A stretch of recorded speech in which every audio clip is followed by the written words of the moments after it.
परिवार रहा करता था। इस परिवार में 4 लोग थे।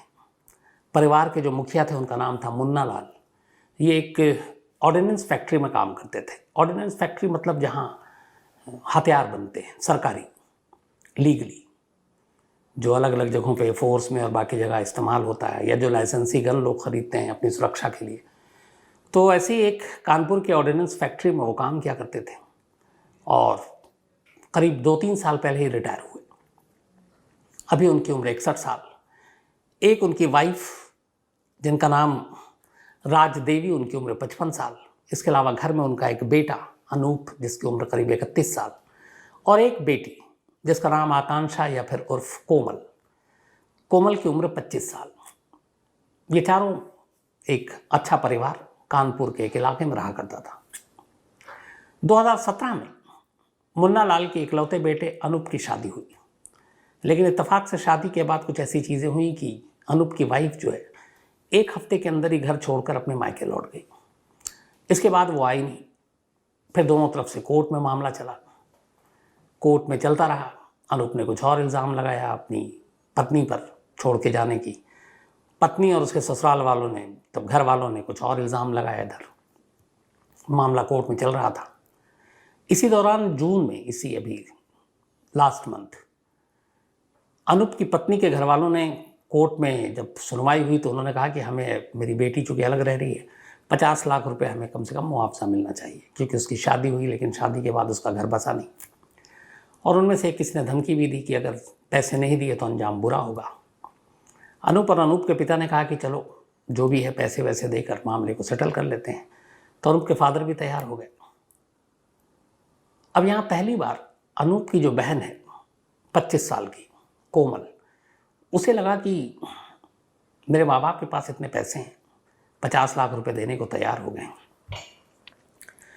और इस इंसिडेंट से करीब साल भर पहले कोमल जो 25 साल की हो गई है, कॉलेज तक पढ़ी, माँ बाप ने पढ़ाया, और माँ बाप की इकलौती बेटी क्योंकि एक भाई। तो अब तक ज़िंदगी में उसके सब कुछ ठीक था, लेकिन अब उसे लगा कि 50 लाख रुपए भी दे रहे हैं, सब कुछ है। बात खैर आई गई हो गई। 5-6 जुलाई की अब रात आती है। इसी मंथ की बात है, बल्कि पिछले हफ्ते की बात है। 5-6 जुलाई की रात करीब 2:30 बजे अचानक कोमल और कोमल का भाई, वो नीचे सोते थे और फर्स्ट फ्लोर पे उसके माँ बाप, वो अपने भाई का दरवाज़ा पीटती है ज़ोर ज़ोर से। भाई नींद में उठता है और वो कहती है कि घर में 3 नकाबपोश घुस आए थे और अभी भी मैंने भागते हुए देखा है, और वो मम्मी पापा के कमरे से निकले। भाई बदहवास अपनी बहन के साथ ऊपर पहुंचता है तो देखता है कि कमरे में माँ और बाप की लाश पड़ी है। दोनों का गला कटा हुआ था, किसी तेज़ धार हथियार से दोनों को मारा गया था। चारों तरफ खून फर्श पे फैला हुआ है। बदहवास भाई बहन, इन्होंने शोर मचाया। कुछ पड़ोसी आए। रात को ही पुलिस को कॉल किया गया। थोड़ी देर के बाद पुलिस पहुंची। पुलिस आई। अब घर में कोमल का भी रोना और भाई अनूप दोनों बेतहाशा रो रहे। माँ बाप की इस तरह मौत, इस बेरहमी से कत्ल। पड़ोसियों ने भी मदद की उस वक्त। अब सुबह हुई, पर भाई बहन की हालत ऐसी नहीं कि पूछताछ कर सकें। थोड़ा वक्त बीता। अब पुलिस को भी जानकारी चाहिए कि ये सब कैसे हुआ, क्योंकि घर में 4 ही लोग थे, उसमें से 2 मुर्दा हैं, 2 जिंदा बचे हुए हैं। अब पुलिस ने पूछताछ की तो अनूप ने पहले अपना बयान दिया। उसने कहा कि कल रात मेरी तबीयत कुछ ठीक नहीं थी, ठीक ठाक था, मैं खाना वाना खाया, लेकिन फिर रात को सोने से पहले मेरी बहन ने मुझे जूस दिया। जूस का टेस्ट मुझे अच्छा नहीं लगा तो मैंने पूरा जूस पिया नहीं। थोड़ा सा ही जूस पीने के बाद मुझे चक्कर सा आने लगा। फिर मैं बिस्तर पर गिर गया और मुझे लगा कि शायद मैं नींद में चला गया।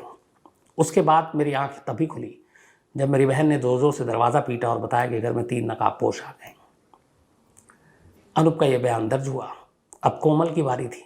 कोमल ने अपना बयान दिया। उसने कहा कि वो और उसकी मम्मी साथ सो रही थी, पापा अलग कमरे में सो रहे थे। लेकिन फिर रात को अचानक उसकी आंख खुली किसी आवाज़ पे। कुछ ऐसा लगा कि घर के अंदर कोई दाखिल हुआ है। तो उसने देखा तो उसकी माँ बराबर में है नहीं। अब माँ तो साथ सोती है, लेकिन उठकर गई तो उसे लगा वॉशरूम गई होगी। तो उसने कहा, वो बाहर आई, शोर, कुछ लोगों की आवाज़ भी सुनाई दी। तो उसे लगा घर में कौन है, रात को चोर तो नहीं आ गया। तो उसके बाद जैसे ही वो अपने फादर के कमरे में गई तो उसने देखा कि वहाँ पे दोनों की लाश पड़ी है, खून फर्श पर है। तो वो चीखती हुई बदहवास अपने भाई के कमरे की तरफ गई और उसने वहाँ जाकर सारी बात बताई। बट उसने साथ ये भी कहा कि उसने 3 नकाबपोश को घर से भागते हुए देखा। अब पुलिस ने भाई और बहन का बयान दर्ज किया, 3 नकाबपोश की तलाश शुरू की, पड़ोसियों से पूछताछ की, पता चला किसी ने कुछ देखा नहीं। अब पुलिस अपनी तरफ से तफ्तीश कर रही है। कुछ घंटे और बीते, सब कुछ 12 घंटे में सिमट जाता है। अब पुलिस को लगा कि न पड़ोसियों ने कुछ देखा। भाई कह रहा है कि मैं रात को जूस पीता हूँ, उसके बाद चक्कर आया, मुझे कुछ उसका याद नहीं। बहन कहती है 3 नकाबपोश को देखा और माँ बराबर में सो रही है और फिर माँ अचानक दूसरे कमरे में चली गई रात उठकर, ऐसा क्यों? पुलिस ने कहा चलो सीसीटीवी फुटेज खंगालते हैं। अब पुलिस ने उस घर से जहाँ पे कोमल और उसका परिवार रहा करता था सीसीटीवी फुटेज खंगालने शुरू किए। तो उन्होंने देखा कि इस घर में सब कुछ नॉर्मल है, लेकिन रात करीब 12:45 पर, पौने 1 बजे, एक शख्स जो अपना चेहरा मुंह को ढका हुआ था वो बड़े चुपचाप इस घर में दाखिल होता है। उसके बाद वो करीब 1.5 घंटे तक उस घर में रहता है और फिर रात 2:15 बजे वो घर से निकलता है। सीसीटीवी फुटेज में जो तस्वीर थी उसके हिसाब से जब वो घर में दाखिल हुआ तो उसके दोनों हाथ खाली थे, लेकिन जब वो 2:15 बजे बाहर निकला तो उसके हाथ में एक थैला था और चेहरा ढका हुआ था और वापसी बहुत तेज कदमों से थी, आने में बड़े दबे कदमों से। अब इस सीसीटीवी फुटेज ने पुलिस को थोड़ा सा चकराया। पुलिस के हिसाब से अगर घर में 3 नकाबपोश थे तो 3 लोगों की एंट्री होनी चाहिए, बट यहाँ एक है। तो पहला शक, क्या कोमल ने झूठ बोला? दूसरा कि क्या भाई झूठ बोल रहा है और नींद का बहाना कर रहा है कि चक्कर आ गया? पुलिस ने उस घर में उस रात जितनी भी सारी चीज़ें थी, जो ग्लास यूज़ हुआ था, उन सबको भी अपने कब्जे में ले रखा था। अब पुलिस ने अपनी छानबीन शुरू की। छानबीन के दौरान घर में तलाशी भी ली, क्योंकि हथियार मिल नहीं रहा था जिससे गला काटा गया, और वो काटा गया था किसी तेज़धार हथियार से। तो पुलिस को तलाशी के दौरान कमरे से कुछ कपड़े मिले जिस पे खून लगा हुआ था। पता चला ये कपड़े कोमल के। इसके बाद लेडी पुलिस आई, उसने ध्यान से जब पूछताछ की तो कोमल के दोनों हाथों पर नज़र पड़ी। उसके दोनों हाथ भी जख्मी थे, ऐसा लगा कोई तेज़धार हथियार उस पर लगा है। उससे पूछा गया तो उसने कहा कि नहीं, वो सब्जी बनाते हुए कुछ हो गया था। अब पुलिस ने कहा ठीक है, बाकी उसके सारे सैंपल लिए गए।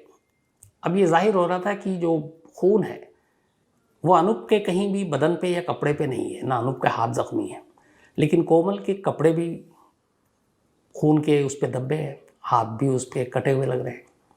और फिर अनूप ने यह भी बताया कि रात जब वो सोने गया था अमूमन तो कोमल जो उसी कपड़े में सोती थी जो वो शाम को पहना करती थी। उसने कहा जब कोमल सोने गई थी तब उसने देखा था वो कोई और कपड़े में है, जब वो 2:30 बजे उठाने आए तब वो किसी और कपड़े में है। तो अब रात को उसने कपड़े क्यों बदले? ये बयान भी पुलिस के लिए अजीब था। अब ये सारी चीज़ें जब सामने आई तो पुलिस को कोमल पे शक हुआ। पुलिस ने कहा कुछ तो गड़बड़ है। इसके बाद अब पुलिस ने कोमल के CDR फ़ोन को लिया, रिकॉर्ड खंगाला। पता चला उस दिन उसने करीब 24 घंटे में 17 घंटे बात की, और वो 17 घंटे उसने सिर्फ 2 लोगों से बात की। उनमें से एक का नाम था रोहित और एक का नाम था राहुल उत्तम। ये अपने भारतीय सेना में, आर्मी में, और इस वक्त मिलिट्री मेडिकल बेस मुंबई में पोस्टेड है। और राहुल का छोटा भाई रोहित जो यहीं कानपुर में रहता है। अब कोई भी चौंकेगा कि एक दिन के 24 घंटे के CDR कॉल डिटेल रिकॉर्ड और उसमें 17 घंटे 2 ही लोगों से बातचीत, और वो भी जिस रात कत्ल हुआ उससे पहले। अब पुलिस ने अपनी तरफ से इन दोनों के बारे में जब खंगालना शुरू किया तो फिर धीरे धीरे सारी कहानी सामने आई। इस दौरान में पुलिस ने कुछ फिंगरप्रिंट्स और कुछ ब्लड टेस्ट की जो चीज़ें थी, बाकी जो कपड़े पे मिले और इसके हाथ पे थे कोमल के, वो सारी चीज़ें भेजी। पता चला कि जो दोनों मकतूल हैं माँ बाप हैं, उनके ब्लड के निशान जो है इसके कपड़े पर हैं और हाथों पर हैं। अब ये सारी चीज़ें इशारा कर रही थी कि कोमल कुछ ना कुछ झूठ बोल रही है। और 17 घंटे की कॉल डिटेल रिकॉर्ड। इसके बाद पुलिस ने कोमल से सख्ती से पूछताछ करनी शुरू की। जब सख्ती से पूछताछ करनी शुरू की तो फिर कोमल के सामने जो सबूत रखे गए उसके बाद लगा कि उसका भांडा फूट गया और उसके बाद उसने कहानी सुनाई। अच्छा, कोई अफसोस? जिन्होंने तुमको गोद लिया उन्हीं को मार दिया? क्यों कोमल, जिन्होंने तुमको पाला उन्हीं को मार दिया? कोई अफसोस है? जब मार रही थी उनसे कोई अफसोस हुआ कि नहीं? इसको कोई अफसोस नहीं।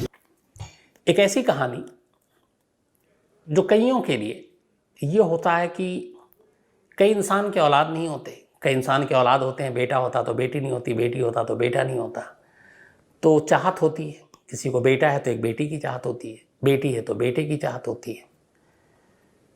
कई ऐसे परिवार हैं इस देश में और दुनिया में जो अपनी इस ख्वाहिश को पूरा करने के लिए गोद लेते हैं बच्चों को। इस पूरी कहानी में यही गोद एक अहम रोल प्ले करता है। दरअसल मुन्ना लाल एक ऑर्डिनेंस फैक्ट्री में, जैसा मैंने बताया, काम करते थे और उनकी पत्नी, दोनों का एक बेटा था अनूप। और अनूप करीब जब बेटा पैदा हुआ उसके बाद 5 साल बीत गए। 5 साल के बाद इन दोनों को कोई और औलाद हुई नहीं और मुन्ना लाल और उनकी पत्नी ये चाहती थी, राजदेवी, कि उनको एक बेटी हो। बेटी की बड़ी हसरत थी उन दोनों को। 5 साल हुआ नहीं, उन्होंने कई डॉक्टरों को दिखाया, फिर ये हुआ कि अब आप दोबारा कंसीव नहीं कर सकते, आप दोबारा माँ बाप नहीं बन सकते। तो उनके सामने एक अंधेरा छा गया, उनको लगा कि उनकी ख्वाहिश पूरी होगी नहीं, दोनों उदास रहने लगे। इस दौरान में मुन्ना लाल के एक छोटे भाई जिनका नाम राजशेखर, तो छोटे भाई की भी औलाद थी। इत्तेफाक से छोटे भाई को इसी दौरान जब 5 साल गुजर गए तो बल्कि राम प्रकाश उनके नाम, छोटे भाई का नाम है, तो उनके घर में एक बेटी पैदा हुई। इस दौरान में राम प्रकाश को ही मालूम था कि उनके भैया और भाभी बड़े उदास रहते हैं क्योंकि उन्हें एक बेटी चाहिए थी। तो उन्होंने कहा था कि अगर मेरी बेटी हुई तो आप गोद ले लेना, उसको आप ही पालना। मुन्ना लाल और उनकी पत्नी खुश हो गई, उन्होंने बड़ी दुआएं की। इत्तेफाक से राम प्रकाश के घर एक बेटी पैदा हुई। इस बेटी को मुन्ना लाल और उनकी पत्नी ने गोद ले लिया। गोद क्या लिया, अपनी ही बेटी के तौर पर अपना लिया और ये बात अपने ख़ानदान और ज़माने से छुपा कर रखा। उन्हें यह था कि कल को बेटी को पता ना चले कि वो उनकी अपनी बेटी नहीं है, असली माँ बाप कोई और है, हालांकि बिल्कुल सगे चाचा की बेटी है वो। लेकिन फिर भी बच्चों के अंदर मन में आ जाती ये चीज़ें। तो उन्होंने ये था कि इस राज को हमेशा राज रखेंगे और किसी को नहीं बताएंगे कि कोमल दरअसल मुन्ना लाल की नहीं बल्कि उनके छोटे भाई की बेटी है। और ये राज कायम रहा, किसी को पता नहीं चला। धीरे धीरे वक्त बीता। मुन्ना लाल और उनकी पत्नी ने कभी भी अपने बेटे अनूप और अपनी बेटी में फ़र्क या भेदभाव नहीं किया। दोनों को एक ही जैसी तालीम दी, पढ़ाया लिखाया, जो बेटे की ख्वाहिश होती, जो बेटी की होती, पूरा करते। और अपनी ही सगी औलाद की तरह कभी ये नहीं फील हुआ कि ये गोद ली हुई बेटी है, क्योंकि उनकी ख्वाहिश थी एक बेटी की। पाला पोसा बड़ा किया। जब 23.5 साल की हुई कोमल, 2017 में उसके भाई की शादी हुई थी। शादी के बाद भाभी उसकी 1 हफ्ते के बाद लौट गई। तब भी सब कुछ ठीक था। 2021 की शुरुआत में कोमल को यह पता चल गया कि मुन्ना लाल और राजदेवी उसके असली माँ बाप नहीं हैं, बल्कि उन्होंने गोद लिया है। और उसे यह भी पता चल गया कि वो राम नरेश यानी अपने चाचा और उनकी पत्नी की बेटी है। अब कायदे से 23.5 साल वो गुजार चुकी थी। माँ बाप ने कभी उसको ऐसा कोई एहसास भी नहीं होने दिया कि वो सगी बेटी नहीं है, गोद ली हुई है। लेकिन जब ये पता चला, और इसीलिए राज को छुपा कर रखा जाता कई बार, ताकि बच्चों के मन में कोई भाव ना आए, भेदभाव का फर्क ना आए। लेकिन उसके बाद उसके जहन में अचानक ये सवाल आना शुरू हो गया कि शायद मैं गोद ली हुई इसलिए मेरी माँ जो है और बाप दोनों भाई को ज़्यादा प्यार करते हैं, भाई की ज़्यादा बातें मानते हैं, भाई की हर ख्वाहिश पूरी करते हैं, मुझे डांटते हैं। मैं मोबाइल पे रहती तो डांटते हैं, भाई मोबाइल पे रहता तो उसे कम डांटते हैं। अब वो धीरे धीरे ये सारी चीज़ें सोचने लगी। इस दौरान में इसी 1.5 से 2 साल पहले एक कोमल की ही मौसी का रिश्तेदार था और उसके यहाँ, मौसी के यहाँ कोई फंक्शन था। वो रिश्तेदार भी वहाँ आया, कोमल भी वहाँ गई। तो वहाँ उसकी मुलाकात होती है पहली बार राहुल उत्तम से। पता चला राहुल इंडियन आर्मी में है। दोनों की मुलाकात हुई। इसके बाद कोमल घर आती है, राहुल भी चला जाता है। फिर दोनों इंस्टाग्राम पे एक दूसरे को सर्च करते हैं। उसके बाद इंस्टाग्राम के ज़रिए एक दूसरे से फिर मिलते हैं। उसके बाद नंबर का एक्सचेंज होता है, क्योंकि पहली मुलाकात में ये सारी चीज़ें हुई नहीं। फिर धीरे धीरे दोनों में दोस्ती हो जाती है, दोस्ती प्यार में बदल जाता है। अब दोनों एक दूसरे को प्यार करने लगते हैं। लेकिन चूंकि कुछ ऐसा रिश्ता था और कुछ ऐसे संबंध थे कि कोमल को पता था कि उसकी शादी उसके घर वाले नहीं होने देंगे, बट उसे लगा था माँ बाप को मना लेंगे। और ये बात तब थी जब उसको ये राज मालूम नहीं था कि वो गोद ली हुई बेटी है। अब इस दौरान में उधर उसको राहुल से प्यार हो गया, इधर अचानक उसे अपनी सच्चाई पता चली कि मैं तो असली बेटी हूँ नहीं। फिर उसके दिमाग में ये सारी बातें आने लगी, माँ बाप शायद शादी नहीं करेंगे, भाई जो है उसकी बात ज़्यादा मानते हैं। फिर उसने ये बात राहुल को बतानी शुरू की कि सुनो, मैं अपने माँ बाप की असली बेटी नहीं हूँ, सगी बेटी नहीं हूँ, मैं गोद ली गई हूँ। अब यहाँ से बातें और आगे बढ़नी शुरू हुई। फिर उसने कहा कि कल को तुम्हारी शादी होगी तो बहुत सारी प्रॉपर्टी है, उसमें तो तुम्हें हिस्सा मिलेगा नहीं क्योंकि तुम सगी बेटी हो नहीं। और इत्तेफाक से मुन्ना लाल ने अपने रिटायरमेंट से पहले काफ़ी संपत्ति जोड़ी थी। कहते हैं कई करोड़ रुपए के मालिक थे वो। ज़मीन जायदाद सब कुछ था, घर था, फ्लैट था, कई बीघा ज़मीन भी उन्होंने ले रखी थी सेविंग करके। तो अब कोमल को लगा कि ये सारी प्रॉपर्टी जो है उसे नहीं मिलेगी बल्कि उसके भाई को मिलेगी क्योंकि वो सगा बेटा है। इधर राहुल को भी जब उसने बताया तो राहुल को ने भी उसको और उकसाना शुरू किया। अब ये सारी कुछ 1.5 साल के दौरान हो गया। अब वो प्लान कर रही है कि कैसे करें कि प्रॉपर्टी भी सब कुछ हो जाए अपने पास, राहुल से शादी भी हो जाए, लेकिन कुछ समझ नहीं आ रहा है। इसी दौरान ये जून का महीना आता है और कोर्ट में जो उसकी भाभी का मामला था, और उसमें कोर्ट में ये कहते हैं कि हमें 50 लाख रुपए मुआवजा दो क्योंकि आपने शादी करने के बाद छोड़ रखा है, और नहीं वरना धमकी दी कि मार देंगे पूरे परिवार को। अब यहाँ से 2 चीज़ें दी कोमल ने। एक वो धमकी जो उसके भाई के ससुराल वालों ने दी थी, दूसरा 50 लाख, और घर वाले मान गए। उसे लगा कि उसके पिता आराम से मान गए, भाई भी मान गया, तो इसका मतलब है काफ़ी पैसे हैं, बट ये पैसे क्यों जाए दूसरे के घर। इसी के बाद उसने जून महीने से ही लगभग 1.25 महीने तक प्लान करना शुरू किया कि ऐसा क्या करूं कि तीनों मेरे रास्ते से भी हट जाएं और सारी प्रॉपर्टी हमारे पास आ जाए। उसका इसने इसमें राहुल को शामिल किया। राहुल ने मुंबई में बैठकर अपने छोटे भाई को इस साजिश में शामिल किया जिसका नाम रोहित है। उसने कहा तू इसकी मदद कर। उसके बाद प्लान ये हुआ कि माँ बाप का कत्ल करेंगे और अनूप यानी कि कोमल का जो भाई है उसको इस कत्ल में फंसा देंगे, और फिर अनूप की भी मौत दिखा देंगे कि उसने अपने माँ बाप को मार के खुदकुशी कर ली है। लेकिन ये कैसे होगा? तो तरीका ये हुआ कि बेहोशी की दवा इंतज़ाम करेंगे, तीनों को देंगे, पहले माँ बाप को मारेंगे, फिर राहुल को बेहोशी में फांसी के फंदे पे टांग देंगे और ऐसा दिखाएंगे कि उसने माँ बाप को मारने के बाद खुदकुशी कर ली है। प्लान तय हो गया। इसके बाद राहुल ने बेहोशी की दवा का इंतज़ाम किया, अपने भाई रोहित को कहा कि तू इस मर्डर में जाकर शामिल हो और कोमल की मदद कर। सब कुछ होने के बाद 5 और 6 जुलाई की रात को सबसे पहले कोमल अपने माँ बाप और अपने भाई को जूस पिलाती है, और उस जूस में बेहोशी की दवा मिलाकर माँ बाप पूरी पी लेते हैं, वो फ़ौरन बेहोश हो जाते हैं। बट अनूप जो कोमल का भाई है वो जब उस जूस को पीता है तो उसे लगता है कि ये नॉर्मल टेस्ट से अलग टेस्ट है, तो 2 सिप के बाद ही वो फिर जूस छोड़ देता है और सो जाता है। इधर कोमल चेक करती है कि उसके भाई ने पूरा जूस नहीं पिया। अब उसे लगा ये क्या है, तो उसके पास प्लान ए की जगह प्लान बी भी था। अब वो बताती है पहले वहाँ रोहित को, फिर उसका राहुल को, तो कहता कोई बात नहीं।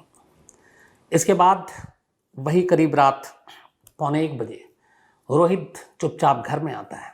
घर में आने के बाद कोमल से मिलता है। अच्छा, इत्तेफाक से कोमल प्यार तो करती थी राहुल से, लेकिन रोहित के साथ भी यानी उन दोनों सगे भाइयों के साथ उसका अफेयर था। रोहित घर आता है, फिर दोनों सबसे पहले माँ बाप के कमरे में जाते हैं। वहाँ कहते हैं कि जब पहला जो तेज़ धार हथियार से वार किया अपने बाप के गर्दन पर कोमल के रोहित ने, तो जब खून निकला तो वो घबरा गया और वो लगभग चक्कर आने लगा उसे, क्योंकि वो कभी इस तरह से उसने कत्ल किया नहीं होगा। तो वो घबरा गया, घबराहट के मारे अब उससे दूसरा कत्ल नहीं हो रहा है। लेकिन कोमल इतनी पागल थी हवस में, लालच में, कि उसने देखा कि अब रोहित से नहीं हो रहा, तो उसने वो कुल्हाड़ी या गंडासा जो भी था उसने अपने हाथ में लिया और फिर खुद अपने हाथों से अपने बाप को मारा, फिर अपनी माँ को मारा।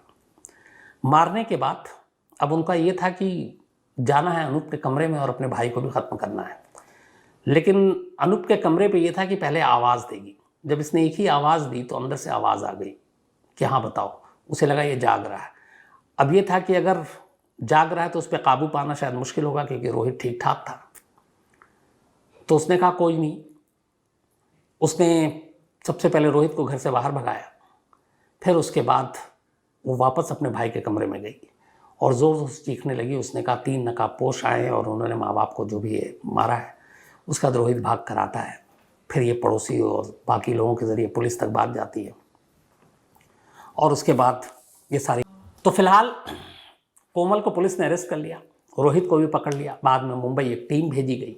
हालांकि वो मुंबई से इसी दौरान में गोवा पोस्टिंग हो गई थी रोहित की जो आर्मी में, तो उसे भी गिरफ्तार कर लिया। उसके बाद इन सबको लाया गया। इनको पुरुषों के जेल में भेजा गया, दोनों भाइयों को, और कोमल को महिला वार्ड में, अलग आइसोलेशन वार्ड में रखा गया।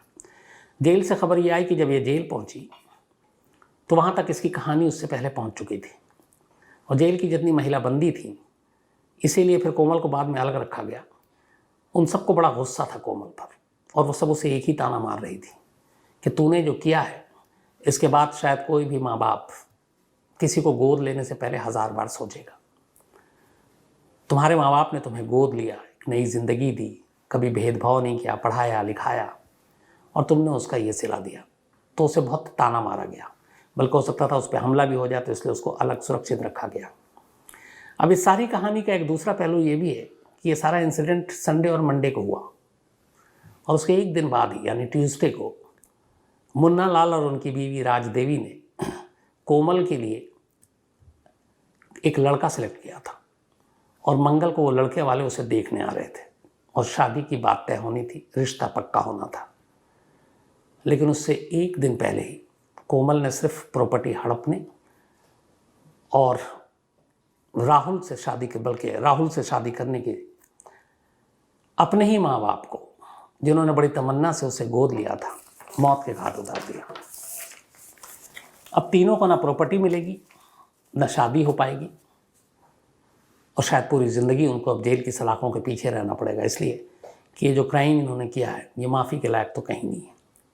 लेकिन हाँ, साथ ही मानवीय पहलू से देखें तो एक माँ बाप जिसने पता नहीं उस वक्त 25 साल पहले अपने ही भाई से गोद लेकर पाला पोसा, उन्हें क्या मालूम था कि जिसे वो गोद ले रहे हैं अपनी ख्वाहिश पूरी करने के लिए कि बेटी का प्यार मिलेगा, वही बेटी उन्हें डस लेगी। ऐसी कहानियाँ कई बार झकझोर कर रख देती हैं। तो ये थी आज की